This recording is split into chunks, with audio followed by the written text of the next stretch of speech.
Hi friends, அஸ்ஸலாமு அலைக்கும். Welcome to Juha kitchen. இன்றைக்கி நம்ம கிச்சனில் ஒரு தோசை ரெசிபி, அதுவும் சாதா தோசை இல்லைங்க, பிஸா தோசை எப்படி செய்கிறதுன்னு நான் உங்களுக்கு செஞ்சு காமிக்க போகிறேன். நமக்கு பிஸா பண்ண இல்லாட்டி கூட ஒரு தோசை பேட்ரு வச்சே பிஸா தோசை செஞ்சிடலாம். டேஸ்ட்டு ரொம்ப சூப்பராக இருக்கும். அதுக்கு முன்னாடி நம்ம கிச்சனை ஃபஸ்ட் டைம் பார்க்குறவங்க மறக்காமல் சப்ஸ்கிரைப் பண்ணிவிடுங்க. பக்கத்தில் இருக்க பெல் ஐக்கனையும் கிளிக் பண்ணிவிடுங்க. இப்போ வாங்க இந்த ரெசிபி எப்படி செய்கிறதுன்னு பார்க்கலாம். இதுக்கு நான் கேப்சிகம், அப்புறம் கொஞ்சமாக கேரட், கொஞ்சமாக ஸ்லைஸ்டு ஆனியன் எடுத்து வச்சுருக்கேன். அப்புறம் சீஸ், சில்லி ஃப்ளேக்ஸ், ஹர்ப்ஸ் எடுத்துருக்கேன், ஆரிகானோ,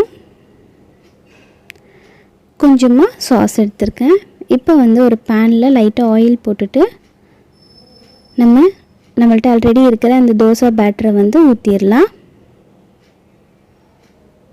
இது சுற்றி ஆயில் ஊற்றிட்டு இதை ஒரு மூடி போட்டு ஒரு 2 செகண்ட்ஸ்லேருந்து 5 செகண்ட்ஸ் வேக வச்சிடலாம். இப்போ இது ஒரு கொஞ்சமாக குக் ஆகிடுச்சு. இப்போ இதில் நம்ம கிரேட் பண்ணி வச்சுருக்க கேரட், ஸ்லைஸ்டு ஆனியன், அப்புறம் கொஞ்சமாக கேப்சிகம் இதெல்லாம் போட்டுட்டு லைட்டாக சாஸ் ஊற்றிட்டு கொஞ்சமாக சில்லி ஃப்ளேக்ஸ், ஆரிகானோ,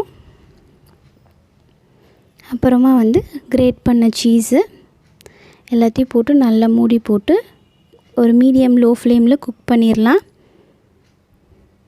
இப்போ இதெல்லாம் நல்லா குக் ஆகிடுச்சு.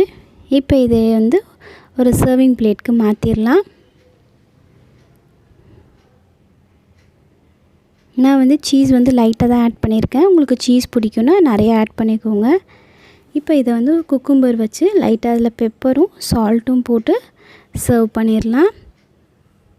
ஒரு ஸ்நாக்ஸ் ரெசிப்பியாக கூட இதை குழந்தைங்களுக்கு செஞ்சு கொடுக்கலாம். இல்லாட்டி டிஃபன், டின்னர் எதுக்கு வேணாலும் செஞ்சுக்கலாம். எல்லாத்துக்குமே ரொம்ப ஒரு நல்ல காம்பினேஷனாக இருக்கும்.